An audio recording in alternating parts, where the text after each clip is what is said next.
எல்லாரும் வந்து டிசி படம் பார்த்துருப்பீங்க. பேர் சொல்லியிருக்காங்க டிசி படம் அவ்வளோ பயங்கரமாக இருக்குது, நல்ல வைப்பாக இருக்குது. ஸோ லோகேஷ் கனகராஜ் நல்லா வந்து நடிச்சிருக்காரு. 2K கிட்ஸ்க்கு ரொம்ப பிடிச்ச படம் அப்படி இப்படின்னு ஹைப் ஏற்றி விட்டாங்க. ஆனால் நான் பர்சனலாக அந்த படத்தை வந்து தேட்டரில் உட்காந்து பார்க்கும்போது அதோடய எக்ஸ்பீரியன்ஸ் பார்த்திங்கன்னா ரொம்ப ரொம்ப ஃபஸ்ட்டு அனிருத்துக்காக பார்க்கலாம். இது 2K கிட்ஸ்க்கு பிடிக்கும்னு சொல்கிறாங்க. பையன் 2K கிட்ஸ் தான். எப்படிடா இருந்துச்சு படம்? படம் வந்து ஒன் டைம் பார்க்கலாம் அனி லோக்கிக்காக. மிச்சப்படி பார்த்தீங்கன்னா டேரக்டரும் ரொம்ப சொதப்புல். ஃபஸ்ட்டு படம் டெபிட் ஆகிற லோகி ஒரு ஹீரோவாக அவர் வந்து இன்னும் கொஞ்சம் வந்து நல்ல ஸ்டோரியாக வந்து சூஸ் பண்ணியிருந்தா இன்னும் பெட்டராக இருந்திருக்கும். இப்போ வந்து ஃபர்ஸ்ட் ஹாஃப்லாம் வந்து நிறைய பேர் இப்போ 2K கிட்ஸாக இருக்கட்டும் 90 கிட்ஸாக இருக்கட்டும் வாட் எவர் எல்லாரும் உட்காந்து பார்க்கும்போது ஃபர்ஸ்ட் ஹாஃப்லாம் அப்படியே லோகேஷை பார்த்த உடனே வந்து ஒரு ஹீரோவாக பார்க்குறாங்க இல்லையா. டேரக்டராக இருந்துட்டு இப்போ வந்து ஹீரோவாக நடிச்சிருக்கும் போது பயங்கரமாக வைப்பாக இருக்குது அப்படி இப்படின்னாங்க.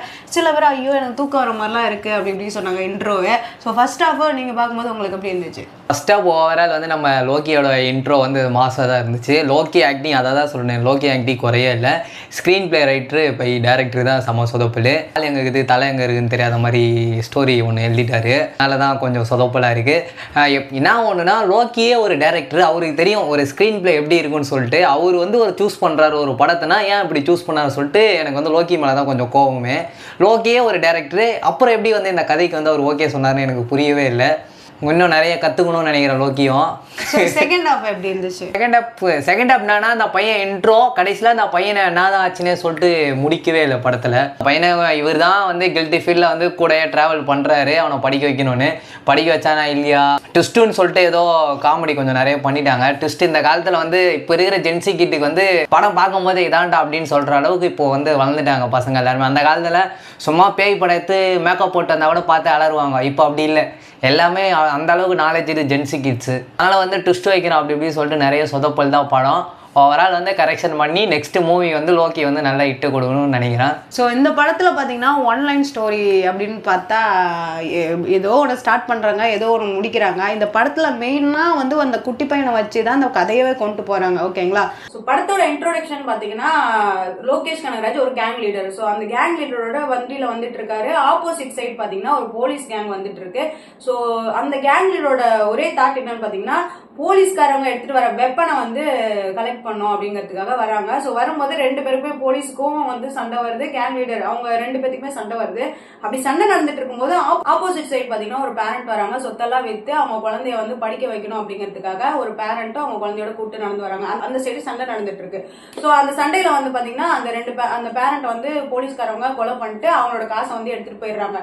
கனகராஜ் என்ன சொல்றாருன்னா ஐயோ இந்த சண்டையால தான் அவங்க இறந்துட்டாங்க அப்படின்னு சொல்லிட்டு அந்த கில்ட்டி ஃபீல்ல அந்த பையனை கூட்டு போய் நான் படிக்க வைக்கிறேன் அப்படின்னு கூட்டு போறாரு. பையன் கூட்டு போற இடத்துல வந்து அங்க ஒரு டான்ஸ் ஆடுறவங்கன்னா லவ் பண்ணிடுறாங்க. ஸோ அந்த லவ் போர்ஷன்லேயே அடுத்தது என்ன பாத்தீங்கன்னா அந்த லவ் போர்ஷன் போயிட்டு இருக்கும்போது லோகேஷ் கனகராஜ் ஒரு கேங்ஸ்டர் இல்லையா. ஸோ அவருக்கு அகைன்ஸ்டா இருக்கிறவங்க என்ன பண்றாங்க, அவங்க லவ் பண்ற பொண்ணை வந்து போட்டுடுறாங்க, கொலை பண்ணிடுறாங்க. ஸோ அந்த வெக்ஸிலே இருக்கும்போது அடுத்த போர்ஷன் பாத்தீங்கன்னா இன்னொரு இடத்துல டிராவல் பண்ணும்போது இன்னொரு பொண்ணை பார்த்து லவ் பண்றாரு. ஸோ இதுதான் படம். லவ் பண்றாரு, மறுபடியும் அவரை கண்டுபிடிச்சு கூட்டு போறாங்க, தப்பிச்சு போறாங்க. அதை தான் அப்படியே மாத்தி மாத்தி ரிப்பீட்டுன்னு போயிட்டு இருக்கு படத்துல.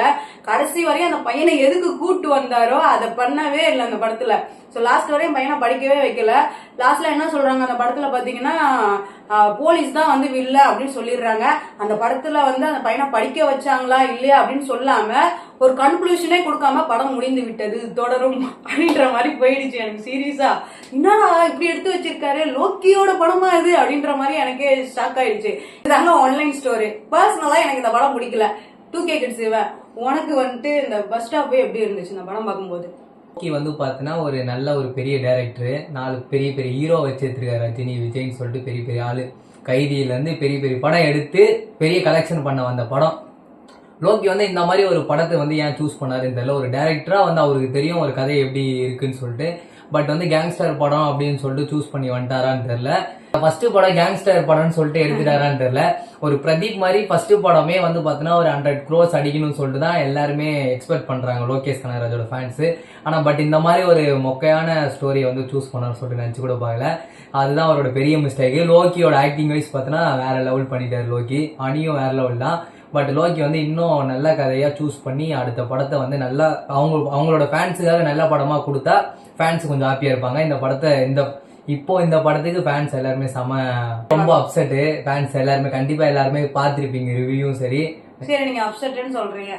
எது வந்து அந்த படத்துல ஓவர்டேக் பண்ணா வைப் ஆவாங்க? இதுல வந்து மெயினா அனிருத் மியூசிக் வைப்ன்றாங்க. நீங்க பார்க்கும்போது எப்படி இருந்துச்சு? என்ன மாதிரி சாங் கலெக்ஷன்லாம் இருந்துச்சு? அணி வந்து குறைய சொல்ல முடியாது. எல்லாருமே இப்போ வந்து பாத்தீங்கன்னா அவங்க வந்துட்டாங்க இவங்க வந்துட்டாங்க சொல்றீங்க. அணி எப்பவுமே அணிதான். அணி எப்பவுமே மாசான பிஜிஎம் கொடுக்கறது தான். அந்த சம காம்போ. எப்பவுமே லோகேஷ் கனகராஜ் படத்துக்கு வந்து நார்மலா டைரக்டர்னால அணி தான் மியூசிக் போடுவாரு. இப்போ அவரே ஹீரோவா நடிச்சு அணி மியூசிக் போட்டிருக்காரு. சொல்லவே தேவையில்ல, வேற லெவல்ல இருக்கு மியூசிக், சாங்கும் சரி. அணி தான் இந்த படத்துக்கு வந்து தாங்கி அப்படியே. நீங்க மியூசிக் எல்லா சாங்னா ஓகே. ஏன்னா இந்த படத்துல பாத்தீங்கன்னா ஃபைட் சீன் ஸ்டண்ட் எல்லாம் பண்றாங்க இல்லையா, அதுல போய் யாராவது கிளாசிக் மியூசிக்க காம்போவா போடுவாங்களா? எப்படி இருந்துச்சு நீ பாக்கும்போது? ஏன் நீங்க இன்னமும் வந்து இந்த 90s 80s மாதிரி இப்படிதான் போடணும் மியூசிக் எல்லாம் இல்ல. இப்போ ட்ரெண்டிங் ஜென்சி கிட்ட ஏத்த மாதிரி கிளாசிக் மியூசிக் போயிட்டு ஸ்டண்டுக்கு நல்லாதான் இருக்கு. பார்த்த எல்லா ஆடியன்ஸுமே நல்லாதான் இருக்கு. உங்களை சோ இந்த படத்துல நடிச்ச எல்லா ஆர்டிஸ்டோட கேமியோ அப்படி இருந்துச்சு? கரெக்டா நடிச்சிருக்காங்களா? கரெக்டா ஒருத்தவங்களும் கரெக்டான கேமியோ கொடுத்திருக்காங்களா? எல்லாருக்குமே ரோல் பர்ஃபெக்டா இருக்கு.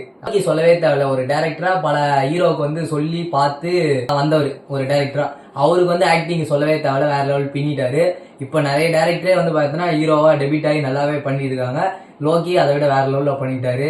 பாத்தீங்கன்னா அந்த பையனோட போர்ஷன் தான் லாஸ்ட் வரையும், அந்த பையனை வச்சுதான் அந்த கதையே கொடுத்திருக்காங்க, அந்த குட்டி பையனை வச்சு. ஆனா அந்த பையனே வந்து லாஸ்ட்ல படிக்க வைக்கிறாங்களா இல்லையான்ற ஒரு கன்க்ளூஷனே இல்லாம அந்த படத்தை அப்படியே முடிச்சிட்டாங்களே. அது பார்க்கும்போது எங்களுக்கு சத்தியமா காண்டாதான் ஆச்சு. உங்களுக்கு எப்படி இருந்துச்சு? எங்களுக்கு காண்டாதான் ஆச்சு. டைரக்டர் சம சொதப்பலு. டைரக்டர் இன்னும் கொஞ்சம் இம்ப்ரூவ் பண்ணிருக்கலாம் ஸ்டோரி. அதை ஏன் வந்து உடனே எடுத்துட்டு வந்து அவருக்கே தெரியும் இந்த ஏன்டா அப்படி வந்து இப்படி இருக்கே கதைன்னு சொல்லிட்டு லோகிக்கே தெரியும் தெரியல. பட் வந்து அது சம சொதப்பல். அதனால படத்தோட பெரிய மைனஸ் ஸ்கிரீன் பிளே ரைட்டிங் சம மொக்க. ஏன்னா இந்த படத்துல பாத்தீங்கன்னா லோகேஷ் கனகராஜ் நடிச்சிருக்காரு as a டைரக்டர். அவரு ஓகேவா, ஸ்கிரிப்ட் ரைட்டர் வாட்டவர் எல்லாமே பண்ணிருக்காரு. இப்ப ஃபர்ஸ்ட் படம் நடிக்கிறாரு. அப்படி இருக்கும்போது அவர் நடிக்கும் போதே அதோட ஸ்கிரீன் பிளே அதெல்லாம் கரெக்டா இருக்கா இல்லைன்னா அவருக்கே தெரியும்ல. அது அவரே பண்ணா கூட கொஞ்சம் சேஞ்ச் பண்ணி நம்ம பண்ணிருக்கலாம்ல, அது ஏன் பண்ணல? மத்தவங்க ஸ்டோரியில வந்து நம்ம தலையிட கூடாது இல்ல.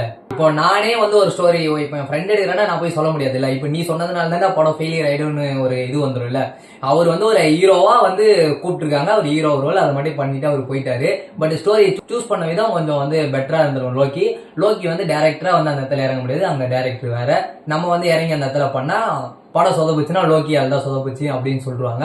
லோக்கி அவரோட ரோல் கரெக்டா பண்ணிடுறாரு. லோக்கி வயசு குறை சொல்ல முடியாது, டைரக்டர் வயசு தான் ஃபுல் சொதப்பல். ஓகே, ஆடியன்ஸா நீங்க அந்த படம் பார்த்திருக்கீங்க. சோ நீங்க வந்து ஆடியன்ஸ்க்கு இந்த படம் ரெஃபர் பண்ணுவீங்களா? போய் பார்க்கலாம். கண்டிப்பா லோக்கி அன்னைக்காக போயிட்டு வாட்ச் பண்ணலாம், ஒன் டைம் வாட்ச் பண்ணலாம். கண்டிப்பா தியேட்டர்ல போய் பாருங்க, படம் நல்லா தான் இருக்கு. லோக்கியோட ஆக்டிங்கும் சரி, அனிருத்தோட பிஜிஎமும் சரி, எல்லாருமே நல்லாவே நடிச்சிருக்காங்க. கண்டிப்பா எல்லாரும் போய் தியேட்டர்ல போயிட்டு பாருங்க. ஸோ எனக்கு வந்து பர்சனலாக இந்த படம் வந்து நான் நிறைய படம் பார்த்து அதோட எக்ஸ்பீரியன்ஸை உங்களுக்கு ஷேர் பண்ணியிருக்கேன். ஸோ எனக்கு இந்த படம் வந்து பர்சனலாக லோகிக்காக தான் நானே பார்க்க போனேன். ஸ்க்ரீன் பிளே வைஸ் நிறைய சொதப்பி வச்சிருக்காங்க. ஸோ எனக்கு பர்சனலாக இந்த படம் ஒர்க் அவுட் ஆகல. ஸோ உங்களுக்கு லோகிக்காக நீங்கள் போய் பார்க்கணுன்னா டேரெக்டாக போய் பாருங்க, தியேட்டரில் பார்த்து உங்களோட எக்ஸ்பீரியன்ஸை நீங்கள் வந்து இந்த மாதிரி இருக்கு, இந்த மாதிரி இருக்குன்னு மற்றவங்களுக்கு ஷேர் பண்ணுங்க. ஸோ அந்த விஜய் சரண் ரிவ்யூ சேனலை மறக்காம சப்ஸ்கிரைப் பண்ணிக்கோங்க, ஃபாலோ பண்ணிக்கோங்க. ஸோ அடுத்தடுத்த அப்டேட் உங்களுக்கு மறக்காம நான் ஷேர் பண்றேன்.